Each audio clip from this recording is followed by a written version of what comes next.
A partir daqui a gente vai entrando cada vez mais na nossa esfera, que é a esfera de engenharia, a esfera de automação, falando de interoperabilidade. O que é isso? Interoperabilidade, apesar da palavra ser extremamente difícil, não consigo falar ela 3 vezes seguidas, mas ela veio para simplificar. Interoperabilidade não é nada mais do que, quando você pensa em uma planta como um todo, você tem que ter interoperabilidade entre todos os seus sistemas. Transparência, troca de dados entre diversas máquinas que você tem no seu ambiente industrial. E vai além disso, interoperabilidade também serve para todos os seus sistemas de engenharia. Por exemplo, você é um cara de automação, da onde que vem todos os dados que você vai trabalhar? Você tem pessoas também que fazem o projeto elétrico, pessoas que fazem o projeto mecânico, pneumático, correto? Essas pessoas vão te passar esses dados. De que forma que eles passam isso? De que forma que você integra esses dados na sua plataforma de engenharia? Sua plataforma de engenharia é inteligente o suficiente para fazer a integração desses dados? Então, a partir de agora, a gente fala em uma maneira extremamente otimizada, uma maneira que você tem muitos ganhos de fazer uma transparência, uma interoperabilidade entre os seus sistemas de engenharia. Falando em engenharia, quando a gente pensa em interoperabilidade, como é que a gente faz aí um projeto de automação como via de regra? Então, alguém faz primeiro um desenho, um esboço, um projeto básico, que geralmente tem ali um funcional, tem um diagrama elétrico, um PNID, uma lista de sinais, um desenho mecânico, tem alguma coisa.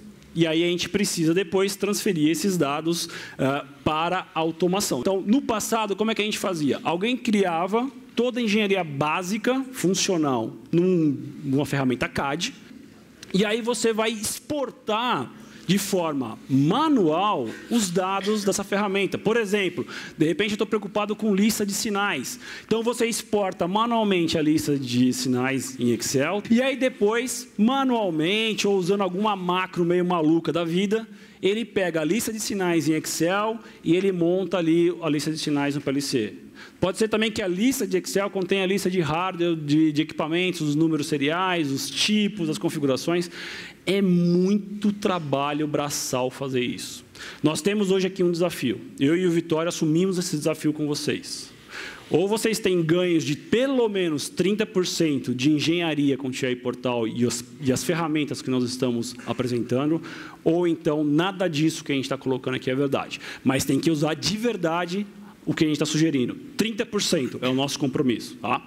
E como é que eu vou ganhar logo de cara esses 30%? Eliminando toda e qualquer atividade manual. Toda e qualquer atividade manual? Sim, Márcio.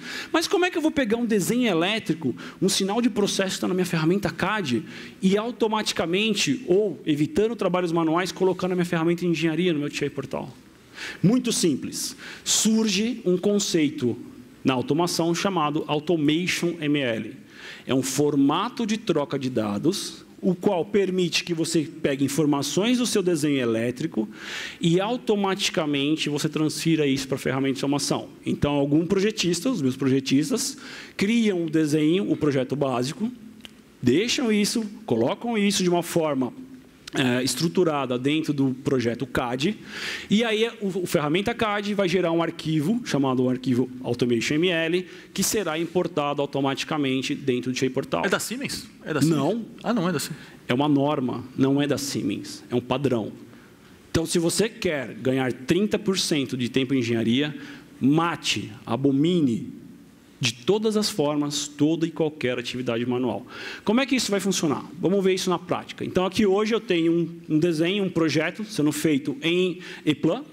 Ele está gerando aqui um arquivo no formato Automation ML, ao final do seu processo de engenharia, ou durante o processo de engenharia, como queiram. Dentro do TI Portal, com um simples clique, eu estou importando esse arquivo.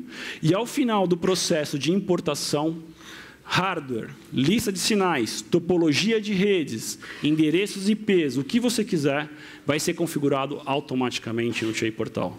Márcio, eu não vou precisar fazer aquele trabalho chatíssimo de pegar uma lista em Excel, ir no catálogo de hardware, ou no ambiente da sua engenharia preferida e ficar, agora eu ponho um trilho, agora eu ponho uma fonte, agora eu ponho um cartão. Ih, esqueci qual é o modelo do cartão.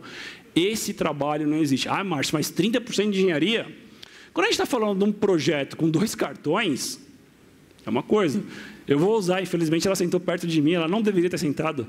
Ludmila trabalhou num dos maiores projetos de geração de energia do Brasil, a empresa dela. A quantidade de sinais e cartões que eles tiveram que declarar, se eles tivessem que declarar isso manualmente, ia uma boa quantidade de HH. Uma grande quantidade. São megaprojetos? Ok, são megaprojetos. Projetos pequenos, médios e grandes, você tem, mesmo os pequenos, você tem um grande potencial de economia, com o simples uso de uma ferramenta de troca de dados. Isso é bidirecional? Sim, é bidirecional. Você poderia, ao final do comissionamento do startup, ter feito alterações, ter feito modificações. Nenhum projeto é ideal, né? É impossível um projeto que você fez na fase básica, na fase funcional, ser comissionado e ficar 100% igual. Por isso que existe o tal do as-built. Você, ao final, pode gerar o arquivo AutomationML de volta para as ferramentas CAD. E aí o as-built é feito de forma consistente. Você não precisa checar a consistência do que foi gerado pelas ferramentas através do AutomationML. É garantido pela própria padronização.